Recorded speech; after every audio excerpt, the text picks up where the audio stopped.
তো good afternoon guys চ' already এটা বহুত ডাঙৰ তথ্য আহি পৰিছে আমাৰ হাতত তো সেই তথ্যটো কি বঢ়িয়াকৈ মই চাইড স্ক্ৰীণত লগাই দি আপোনালোক বঢ়িয়াকৈ শুনি লওক চ' বৰ্তমান বেপাৰী মহন্তই কি কৈছে কি কোৱা নাই সকলোখিনি আপোনালোক গম পাব তেখেতৰ ফেচবুকত যিটো ভাইৰেল হোৱা পোষ্ট তো তেখেতে বৰ্তমান ছ'চিয়েল মিডিয়াত পুৰা এক্টিভ আৰু কোনে কি কৰিছে সেইবিলাক পুৰা নিজে মানে খবৰ লৈ আছে আৰু বৰ্তমান তেওঁ যিটো অসমত নাই অলৰেডি মই কালি অসমত অহা বুলি ভাবিছিলোঁ যিটো ভিডিঅ'ত কৈছিলোঁ বাট গম পালোঁ যে তেওঁ বৰ্তমান অসমত নাই তো তেখেতে ফেচবুকৰ ক্লিপটো বঢ়িয়াকৈ পোষ্ট সহকাৰে মই আপলোড দিলোঁ বঢ়িয়াকৈ আপোনালোকে শুনি লওক আৰু তেখেতে কি কৈছে খুব সুন্দৰকৈ বঢ়িয়াকৈ চাইড স্ক্ৰীণত আহি আছে বঢ়িয়াকৈ আপোনালোকে মন দি শুনি লওক আৰু কেনেকুৱা কি কথা শ্ৰদ্ধেয় ৰাইজ ষড়যন্ত্ৰ কৰা কেইটামান কথা ৰাইজৰ আগত মুকলি কৰি দিয়াৰ কাৰণে কথাটো কোৱাৰ কাৰণে আহিলোঁ যোৱা কিছুদিন ধৰি আমাৰ মৰমৰ জুবিনৰ ঘটনাটোৰ পাছত চাৰিপিনে ৰাইজ দুখত নিয়মান হৈছে আমাৰো কাৰণে আমাৰ বুকুৰ আপোন মোৰ অতি একেলগৰ ফিলচফাৰ ফ্ৰেণ্ড গাইড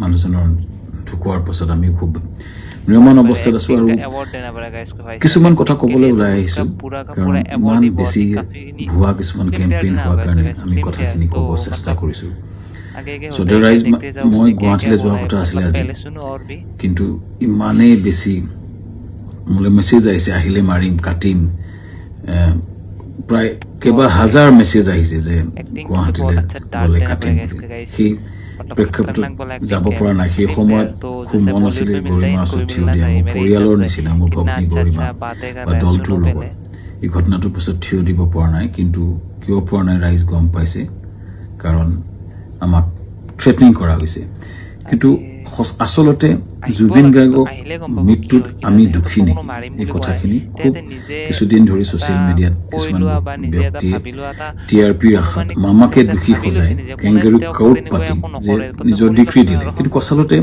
কথাটো কি জুবিন গাৰ্গক আমি কিয় মাতি আনিছিলোঁ শ্ৰদ্ধা ৰাইজ আমি যিটো নৰ্থ ইষ্ট ফেষ্টিভেল ডিল কৰোঁ সেইটোত উত্তৰ পূবৰ বিভিন্ন সংস্কৃতি বা খাদ্য বা পৰ্যটনৰ প্ৰসাৰ কৰা হয় প্ৰথম 2013 চনত পাতোঁতে আমি জুবিন গাৰ্গৰ লগতে কথা পাতিছিলোঁ তেখেতেই আমাক ব্ৰেণ্ড এম্বাছাডৰ হিচাপে গাইড কৰিছে যে মই সংপৃক্ত থাকিম অনুষ্ঠানটো আমি একেলগে কৰিম টিভিত বা বিভিন্ন মিডিয়াত তেওঁ বহুবাৰ কৈছে যে শ্যামকানুৰ সৈতে মিলি আমি নৰ্থ ইষ্ট ফেষ্টিভেল পাতোঁ দিল্লীত বা বিশ্বৰ বিভিন্ন ঠাইত তেওঁ নিজে ইয়াত সংপৃক্ত আছে বুলি বহু ভিডিঅ' আছে মই আপোনালোকক জনাম দেখুৱাম এই ব্যক্তিজন আমি যেতিয়া বাহিৰত অনুষ্ঠান য'তে কৰোঁ আমি তেখেতৰ পৰা আলোচনা কৰি কৰোঁ আৰু যিহেতু আমাৰ ব্ৰাণ্ড এম্বাছাডৰ আৰু যেতিয়া আমি বিদেশত কৰিলোঁ দুইবাৰে তেওঁ বেংককত গৈছিল আৰু এইবাৰ যেতিয়া আমি ছিংগাপুৰত কৰিবলৈ গ'লোঁ তেখেতক আমি ক'লোঁ যে ছিংগাপুৰত কৰিব বিচাৰিছোঁ আমি ক'লোঁ এনেকৈ কৰিব আমাৰ গোটেই প্ৰগ্ৰেমটো এনেকুৱা তেখেতক ক'লোঁ যে তুমি যাবা নেকি তেখেতে ক'লে যাম মই যাম মোৰ লগত মোৰ ভাতৃ সন্দীপনক লৈ যাম আৰু মেনেজাৰ সিদ্ধাৰ্থ যাব আৰু শেখৰ যাব এনেকৈ ক'লে কোৱাৰ পাছত আমি পিছত আৰু কোৱাৰ পিছত আমি আয়োজন কৰা প্ৰক্ৰিয়া আৰম্ভ কৰিলোঁ আৰু প্ৰথম কথা শ্ৰদ্ধেয় ৰাইজ জুবিন গাৰ্গক মতাটো পাপ নহয় উত্তৰ পূবৰ আটাইতকৈ ডাঙৰ অনুষ্ঠান নৰ্থ ইষ্ট ইণ্ডিয়া ফেষ্টিভেলত উত্তৰ পূবৰ আটাইতকৈ ডাঙৰ যিজন সংগীত শিল্পী তেখেতক নিমন্ত্ৰণ কৰাটো যিহেতু আমাৰ ব্ৰেণ্ড এম্বাছাডৰো হয় আমাৰ লগত সম্পৃক্ত হয় আৰু তেখেতক মতাটো পাপ কৰা নাছিলোঁ এইটো আমাৰ দায়িত্ব আছিলে তেখেতক নিমন্ত্ৰণ কৰাটো তেখেত কিয় 17 তাৰিখে আহিলে এইটো প্ৰশ্ন হৈছে তাৰ আগতে সুস্থ দেহাৰে আহিছে বুলি বহুতে লিখিছে কিন্তু তাৰ দুদিনমান আগতে তেখেতে আমাৰ 7 ছেপ্টেম্বৰত মুম্বাইত তেওঁ খুব ধুনীয়া পাৰফৰ্মেঞ্চ কৰিছে মুম্বাইত আৰু তেখেতে 1 তাৰিখে নে 3 তাৰিখে দিল্লীত তেখেতে পূজাত এটা অনুষ্ঠান কৰাৰ কথা আছিল সম্পূৰ্ণ কনচাৰ্ট বা মিউজিকেল প্ৰগ্ৰেম কৰাৰ কথা আছিল কেইবাটাও প্ৰগ্ৰেম তেওঁ লাইন হৈছে তেখেতে প্ৰগ্ৰেম কৰি আছিলে চ' গতিকে সুস্থ দেহাৰে আমি অনাটো আমাক এটা অতি ভুল দোষাৰোপ কৰা হৈছে তৃতীয় কথাটো হৈছে তেখেতৰ 17 তাৰিখে এইকাৰণে আহিলে সেইদিনাখন ডাইৰেক্ট ফ্লাইট আহিলে কাৰণ কলিকতা হৈ আহিলে বহুত দীঘলীয়া হয় 19 তাৰিখে আমাৰ অনুষ্ঠান আৰম্ভ হয় চ' সেইকাৰণে 17 তাৰিখে গ্ৰুপ ফ্লাইটত তেওঁ আহিছিলে লগতে দলটো আহিছিলে আমি পেন পেচিফিক হোটেলত ৰাখিছিলোঁ আমাৰ য'ত অনুষ্ঠান হৈছিল তাৰ লগতে চানটেকৰ লগতে পেন পেচিফিক এখন 5-star হোটেল সকলো দলটো আমি ৰাখিছিলোঁ ভালকৈ ৰখাৰ চেষ্টা কৰিছিলোঁ আমি তেওঁলোকক কথা পাতিছিলোঁ যে তেওঁ কৈছিলে আমি অলপ জিৰণি ল'ম আৰু 20 তাৰিখে 19 তাৰিখে তেওঁ আৰম্ভণি অনুষ্ঠানত তেওঁ থাকিব আৰু 20 তাৰিখে তেওঁ দুটামান গান গাব, ভূপেন হাজৰিকাৰ এটা ট্ৰিবিউট দিব, এইটো আলোচনা আমাৰ হৈছিলে। পিছত 18 তাৰিখে দিনাখন 19 তাৰিখে আমাৰ অনুষ্ঠান আছিলে, 18 তাৰিখৰ দিনাখন আমি তেখেতক খবৰ কৰি তেওঁ শুই আছিলে। আমাৰ বহুত বিভিন্ন উত্তৰ পূৰ্বৰ মানুহ আছিলে, তেওঁৰ লগত তেওঁ ভায়েক আছিলে আৰু তেওঁ সিদ্ধাৰ্থ আছিলে, মেনেজাৰ আৰু দল আছিলে। 19 তাৰিখৰ দিনা ঘটনাটো ঘটিলে, যেতিয়া আমাৰ সেইদিনাখন উত্তৰ পূৰ্বৰ বিভিন্ন মন্ত্ৰী বিষয়াৰ লগত আমাৰ এখন মিটিং চলি আছিলে, উদ্যমীসকলৰ লগত ছিংগাপুৰৰ মিটিং চলি আছিলে, যাতে আমি ৰাতিপুৱাই গৈছিলোঁ। তেতিয়াই এই জাহাজৰ ঘটনাটোৰ কথা মোক সিদ্ধাৰ্থ শৰ্মাই ফোন কৰিছিলে 3:30 বজাত। আমাৰ মিটিং আৰম্ভ হৈছিলে 12:30 বজাত। চ' 11:30 মানতে মই চাংগ্ৰিলা হোটেলত গৈছিলোঁ আৰু তাত 3:30 মান বজাত আমি গম পাইছিলোঁ যে এনেকুৱা ঘটনা এটা ঘটিছে। সিদ্ধাৰ্থই ফোন কৰিছিলে, ক'ত ঘটিছে, কেনেকৈ ঘটিছে আমি একো গম পোৱা নাছিলোঁ। লগে লগে বহুখিনি তাকে লৈ ফোন আহিছিল, কিন্তু মই উত্তৰ দিব পৰা নাছিলোঁ। আচলতে ইমান ডাঙৰ ঘটনাটো, আমাৰ মৰমৰ বুকুৰ আপোন মানুহজন, এনেকুৱা ঘটনা ঘটিছে, কথাটো আমাৰ কাৰণে এটা থটমটৰ নিচিনা হ'ল। আৰু লগে লগে আমি দূতাবাসৰ লগত কথা পাতি তালৈ গ'লোঁ আৰু ঘটনাটো হ'ল। আৰু এই ঘটনাটোৱে সকলোকে মুখেৰে মাত নাইকিয়া কৰিলে আৰু গম পাই লগে লগে আমাৰ অনুষ্ঠানটো বাতিল কৰা বুলি আমাৰ হাই কমিছনে নিজস্বভাৱে ঘোষণা কৰিলে আৰু অনুষ্ঠান তাতে বাতিল কৰা হ'ল। তাৰ পিছতো কোনোবাই উলিয়াইছে আমি প্ৰগ্ৰেম কৰি আছিলোঁ বুলি, কিন্তু আচলতে আমাৰ ভাৰতৰ ৰাষ্ট্ৰদূতে এইটো ডিক্লেয়াৰ কৰিছিলে, অনুষ্ঠানটো সম্পূৰ্ণ বাতিল কৰা হৈছিলে। আৰু সেইটো পিছতো আমি টিমটোৰ লগত লাগি কেনেকৈ আমাৰ পাৰ্থিৱ শৰীৰটো গুৱাহাটীলৈ পঠাব পাৰি, তাৰ লগত মই কাম কৰিছিলোঁ। সিদ্ধাৰ্থৰ লগত আমাৰ মৰ্গত আমাকে যাবলৈ দিয়া হৈছিলে, সিদ্ধাৰ্থ আৰু সন্দীপন শেখৰৰ লগত। আৰু তাৰপিছতেই কেম্পেইনটা আৰম্ভ হ'ল আমাৰ বিপক্ষে। সেইদিনা মই কৈ আছিলোঁ যে মৰ্গলৈ যাওঁ বুলি, কোনোবাই সেইটো মদ খাবলৈ যাওঁ বুলি এটা কেম্পেইন কৰিলে।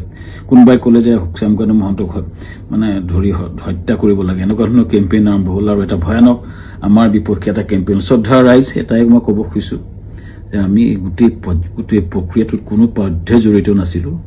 য'ত ঘটনা ঘটিছিলে তাত 12-13জন মান অসমীয়া সমাজৰ লোক আছিলে আৰু বিভিন্ন দলটো আছিলে। যেতিয়া ঘটনাটো ঘটিছিল তাৰ বহু দূৰত আমি আছিলোঁ, আমাৰ দলটো বহু দূৰত আছিলে। চ' আমাক দোষাৰোপ কৰি এই প্ৰক্ৰিয়াটো কিয় কৰা হৈছে, কেইজনমান ব্যক্তিয়ে ইচ্ছা কৰি এটা ডাঙৰ কেম্পেইন কৰি পেলাই আমাক বদনাম কৰাৰ বা হত্যা কৰাৰ প্ৰক্ৰিয়া যিটো কৰিছে শ্ৰদ্ধেয় ৰাইজ, তাৰ এটা ন্যায় বিচাৰিছোঁ। এতিয়া SIT হৈছে, আমি খুব আদৰণি জনাওঁ। যি প্ৰশ্ন হয় উত্তৰ দিব বিচাৰিছোঁ, কাৰণ আমাৰ ফালৰ পৰা আমি ক'বলগীয়া কথাখিনি আমি ক'ম। আমি আদৰণি জনাইছোঁ, সঠিক তদন্ত হওক। কিন্তু এই যিটো ঘটনা ঘটিছিলে, জাহাজখনত বহু দূৰত আমি আছিলোঁ আৰু আমাক সেই ঘটনাটোৰ সময়ত এই যিকেইজন ব্যক্তি আছে তেওঁলোকে তাৰ কথা ক'ব পাৰিব, কিন্তু আমাক সেই ঘটনাটোৰ সময়ত আমাক সম্পৰ্কে কোৱা একচুৱেলি আমি নাজানিছিলোঁ। কিন্তু এটা কথা হয়, এই যিটো ঘটনা হ'ল, এই ঘটনাটো আমাক সম্পূৰ্ণৰূপে বিধ্বস্ত কৰিছে। আমাৰ জুবিন গাৰ্গ আমাৰ কাৰণে আছিলে সাহস, জুবিন গাৰ্গ আমাৰ আছিলে ব্ৰেণ্ড এম্বাছেডৰ, জুবিন গাৰ্গ আমাৰ অনুষ্ঠানটোৰ মূল হৃদপিণ্ড আছিলে। হৃদপিণ্ডজন যোৱাৰ পাছত আমাৰ যি অৱস্থা হৈছে, গোটেই দলটোৰ আমাৰ গোটেই বিধ্বস্ত অৱস্থা আমাৰ সকলোৰে। আৰু ইয়াৰ পাছত যিটো আক্ৰমণ হৈছে, আমাৰ পৰিয়ালৰ ওপৰতো আক্ৰমণ হৈছে, ফেক ভিডিঅ' ওলাইছে, ফেক ফোন কল ভাইৰেল হৈছে। ইমান জুবিন গাৰ্গে এই অনুষ্ঠানটো নিজৰ বুলি আগুৱাই লৈ গৈছিলে, তেওঁ অনুষ্ঠানটোৰ গুৰুত্বটো বুজি পেলাই নিজকে আগুৱাই লৈছিলে। আৰু সেইজন ব্যক্তিৰ স্মৃতিত আমি বহু কৰিবলগীয়া আছে। কিবা যদি জীৱনত কৰিব বিচাৰোঁ, জুবিনৰ স্মৃতিত নিশ্চিতভাৱে কৰিব বিচাৰিম। কিন্তু এই যিটো অন্যায় হৈছে, যিটো মিছা অপবাদ দিছে, ন্যায় হওক। চৰকাৰক বিচাৰিছোঁ ন্যায় হওক, আৰু আমিও ন্যায়ালয়ত যাব লাগিব। আমাক দেশত আইন বুলি এটা বস্তু আছে, যে মিছা অপবাদত আমাক যিটো কৰা হৈছে বা নিজৰ ঘৰলৈ যাব নোৱাৰা অৱস্থা হৈছে, আমি নিশ্চিতভাৱে কিছুমান মানুহ উচতনি দি যিটো কৰিছে, আমি ন্যায়ালয়ক নিশ্চিতভাৱে ক'ব লাগিব যে আমাক ন্যায় দিয়ক, সুৰক্ষা দিয়ক। আৰু ৰাইজৰ পৰা ন্যায় বিচাৰিছোঁ, চৰকাৰৰ পৰা ন্যায় বিচাৰিছোঁ। আৰু জুবিনৰ, আমাৰ মহান শিল্পী, আমাৰ মৰমৰ বুকুৰ আপোন মানুহজনৰ আত্মাই চিৰশান্তি পাওক। ৰাইজৰ পৰা আশীৰ্বাদ বিচাৰিছোঁ, ন্যায় বিচাৰিছোঁ। ধন্যবাদ। চ' গাইজ আপোনালোকে গম পালে অলৰেডি সিহঁতে কি কৈছে। বাপৰে বাপ, খাতাৰনাক। অস্কাৰ কা এৱাৰ্ড মিলনা চাহিয়ে ইছকো গাইজ, মানে ইহঁতক অস্কাৰৰ এৱাৰ্ড দিব লাগে। তো কি সুন্দৰকৈ স্ক্ৰিপ্ট লিখিছে, স্ক্ৰিপ্ট লিখি কি সুন্দৰকৈ কৈছে। আমাৰ ৰাইজে ইমান বুৰ্বক, সিহঁতে যিটো কয় সেইটো আমাৰ ৰাইজে বিশ্বাস কৰিব। চ' এনেকুৱা হ'লেতো কথাই নাছিলে। আপুনি সিদিনা আহিব লাগিছিল, আপোনাক চাওক সেইদিনাখনে শেখৰ জ্যোতি গোস্বামী হৈছে আৰু সকলো কোনো আজিলৈকে গাত এনেকে টিকা এটাও দিয়া নাই তো আপোনাকো নিদিলে কিন্তু আপুনি বৰ্তমানলৈকে ক্লিয়াৰিফিকেশ্যন দিবই পৰা নাই তো আপুনি আজি এটা কয় কালি এটা কয় নেটফ্লিক্সৰ দৰে পুৰা ৱেব ছিৰিজ আছে বেটছ অফ বলিউড যেনেকুৱা এটা চিনেমা আছে তো তেনেকুৱা পুৰা ফিল্ম টাইপ কৰি দিছে আপোনালোকে আজি এটা খণ্ড কালি এটা খণ্ড মানে মানুহবিলাক কি হৈছে কিন্তু 20 ছেকেণ্ডৰ ক্লিপবিলাক বৰ্তমান আপোনালোকে পুৰা খণ্ড খণ্ডকে ভাইৰেল কৰিছে সেইটো কোনে কৰিছে নাজানো কিন্তু আপোনালোকৰ লগৰে কোনোবা কৰিব লাগিব কাৰণ আপোনালোকে গৈছিলে আমিতো যোৱা নাই কিন্তু এনেকুৱা হ'লে বেয়া লাগে আৰু কিন্তু আপোনালোকে জানা শুনা মানুহ কিন্তু বাট চ' গাইজ এওঁলোকৰ শুনিলেই ভাষ্য আৰু কালিলৈ কি হয় সকলোখিনি আপডেট দি থাকিম বাই